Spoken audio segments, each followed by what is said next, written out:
On today's top 10 video, we're going to take a look at the 10 rarest Dungeons & Dragons Adventures. Please stick around. I'm AZ Mountaineer, and this is our channel, Old School Rules, where we celebrate the community of old school gamers and grognards who like classic RPGs, miniatures, magazines, and everything that goes with it. Our top 10 video series is just an opportunity to have some fun looking at something particular from the hobby. Today we're going to take a look at the top 10 rarest Dungeons & Dragons Adventures. Hope you enjoy the video. So we're going to do our top 10 list today. I think everybody likes top 10 lists. I think they're a lot of fun. They're great things to play along with. So if you guys got your list of top 10 things written down, let's get started and see how close your ideas come to mine. A couple things I'll tell you about this. Certainly I don't think I'm a definitive source for these answers. This is just my general impressions. I'll tell you a little bit about how I came up with my thought process as we go into the video. And certainly there are better experts out there who could tell me whether that's based on purely on price or they know the exact number of something that was printed, you know, what the rarest of the rare is. And there's some other things here that put limits on that for me. All right, so let's have some fun. How did I come up with my ideas? So first of all, it had to be produced for Dungeons & Dragons, original, basic, BECME, or Advanced Dungeons & Dragons. I really, just looking at stuff from the 70s and 80s, that's probably when stuff would be the rarest anyway, but I didn't even look at stuff that came for second edition or later. Had to be offered for sale, could be at conventions, but this obviously excludes anything that was an individual person's creation. Even it would exclude something like the stuff that Gary Gygax did that never actually got published and saw the light of day. Obviously those are somewhat unique and maybe are completely one-of-a-kind type items. I only looked at English language versions for the obvious reason that's something that I probably have in my collection or would even have been looking at, but also I do know that there are some foreign language editions or foreign language products that are really rare. Some of them were never produced in English, but I just don't know enough about them or that market to even wade into that territory. And obviously a big factor for me was it's got to be collectible and valuable, right? Based on desirability, my knowledge of other collectors and things they're looking for that they, you know, are sort of their white whales, as well as prices I've seen things sell at, etc. That sort of informs my idea.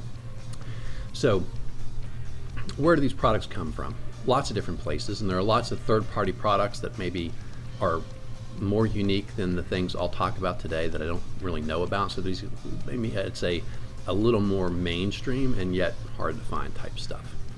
So the very first publisher, some of you may know, is a company called We Warriors. They're credited with publishing the first Dungeons & Dragons adventure and did 2 or 3 of those very early on. They were sold by TSR, and then later TSR obviously got into this business for themselves. The next company that started producing in the very, very beginning in a significant way was a company called Judges Guild. And I did a whole history video about Judges Guild. I'll put a link for that up here.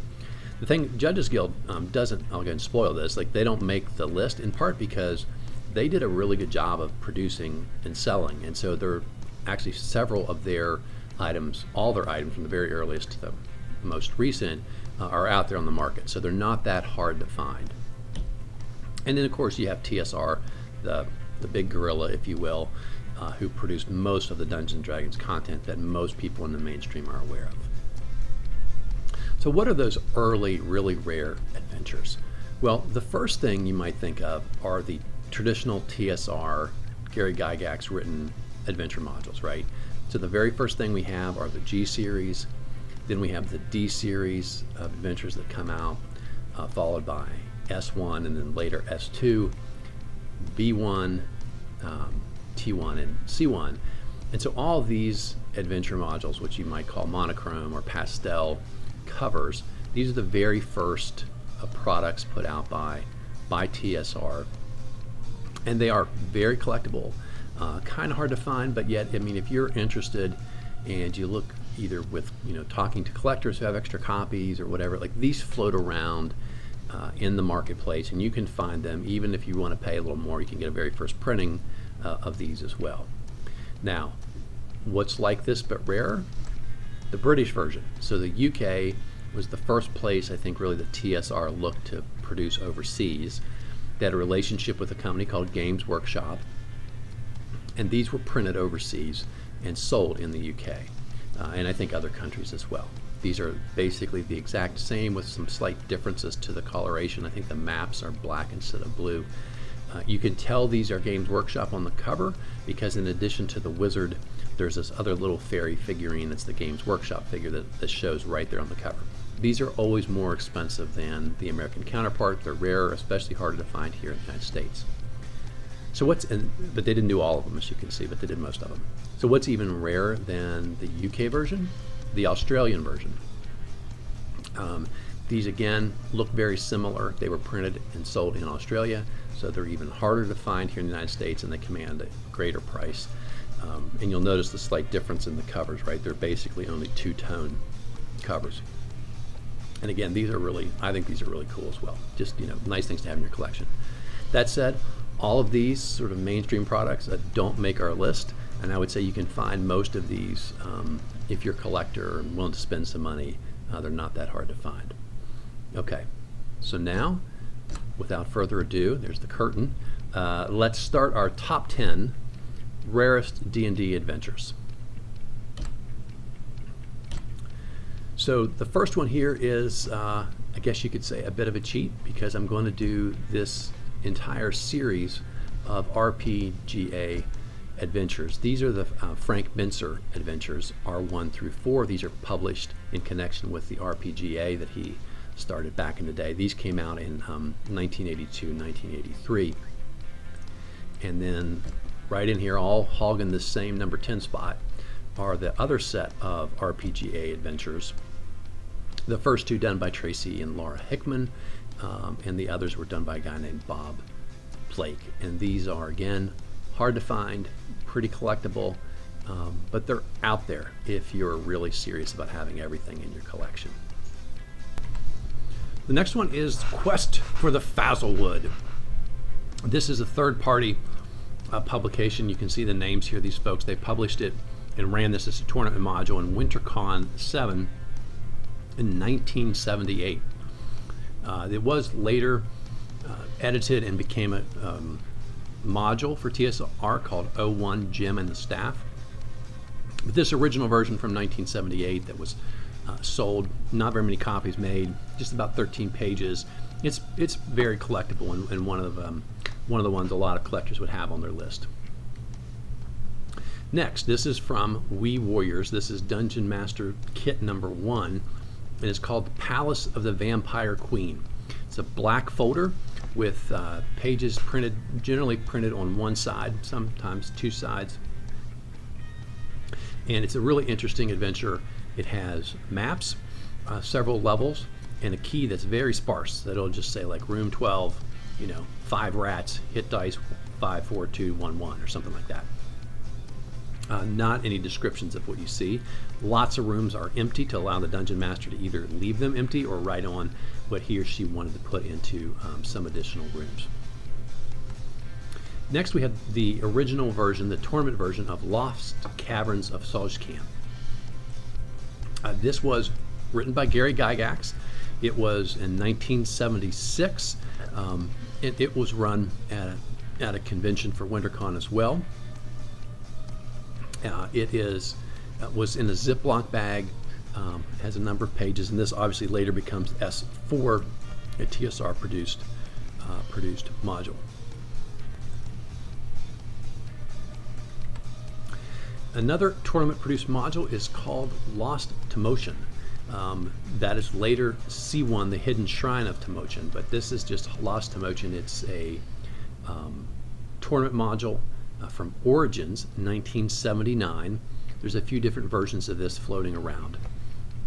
They're all this blue color, and they're usually numbered up here in the top left. Number 5 on my list is the Ghost Tower of Inverness.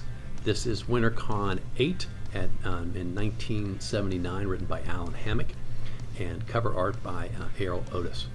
Again, this does come out later as a TSR module, but this is the original tournament version. And again, top left corner, it'll say Collector's Edition. Those are usually numbered. Number 4 for me is a little bit of a cheat again. This is 2 modules produced by a company called Daystar West. This is Laura and Tracy Hickman who wrote these. They both later become repackaged and edited and released as TSR products. But these original versions are highly collectible and quite rare. Number 3, the Jade Hare. The Jade Hare was sort of, some people would consider throwaway. It's much later, it's from 1992. It was a promotional product that was stuck in with some packaging, maybe if you bought something from the mail order hobby shop. And so, like I said, a lot of people probably just didn't think to hang on to it when he ran for a short period of time. If you happen to get one that had a cover, maybe it was shrink wrapped, and that is extremely rare and collectible as well, because most of the time you just got the paper, you didn't get this one cardboard piece cover.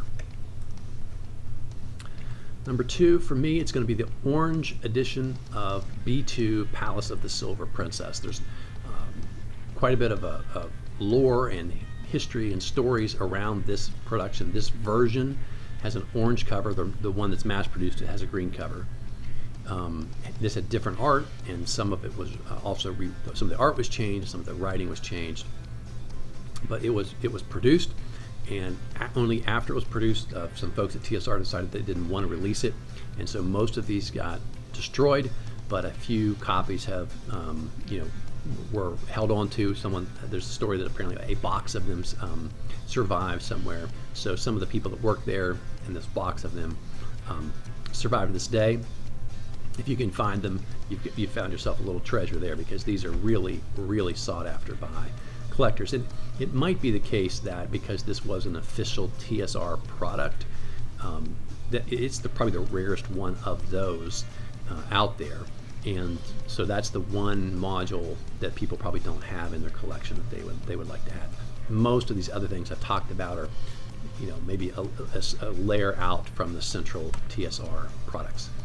All right, so number 1, it is a TSR product, but it's a UK only TSR product that was produced for a game adventure over there in 1986, a tournament, and it's called Up the Garden Path. It's sort of a fun, sort of silly adventure, but it's extremely hard to find, and again, in part because it was done in the UK, I think it's maybe even harder to find a copy here in the United States. So if you ever see that, have a chance to buy one, I guarantee you there'll be lots of people be like to buy it off, take it off your hands for a handsome profit, most likely. If you want to learn more about collecting and some of the history and so forth, here are 3 books I definitely recommend. Heroic Worlds by Lawrence Schick is the most popular. It's kind of hard to find in and of itself.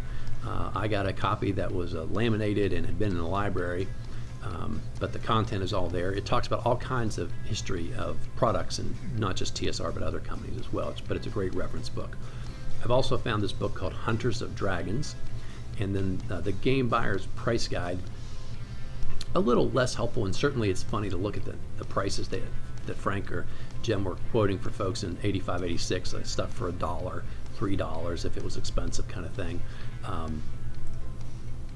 But those are some good books that I enjoy, and you might too if you're going to be a collector. In addition to that, there's all kinds of great online resources. The ASEAN website for things, Dungeons and Dragons, sort of official TSR-centric collecting, that's the best site on the internet as far as I'm concerned. There's the book Playing at the World by Peterson. There's another website called Tome of Treasures, which has a lot of great information about Dungeons and Dragons products, when they were published, etc. Shannon Appleklein's book, Designers and Dragons, there's a 4-volume series. This first one covers primarily the period we're talking about with TSR. RPGG is a great site to look at different products that are out there. And then Facebook, I'm covering up the Facebook icon down here at the bottom. There are all kinds of great Facebook groups if you want to learn more about some particular type of collecting. That's it for my top 10 list. I hope if I missed something you think really belonged on there, please put that in the comments down below and tell me what it was. And if you've got your own top 10 list, or maybe just your top 5, whatever, I'd love to read them and see what other people who watch the channel are thinking. Hope you all enjoyed the video. Please subscribe. If you've got friends who might like our content, I hope you'll send them our way and maybe they can be subscribers as well. That's it for today. Until next time, my friends, keep rolling 20s.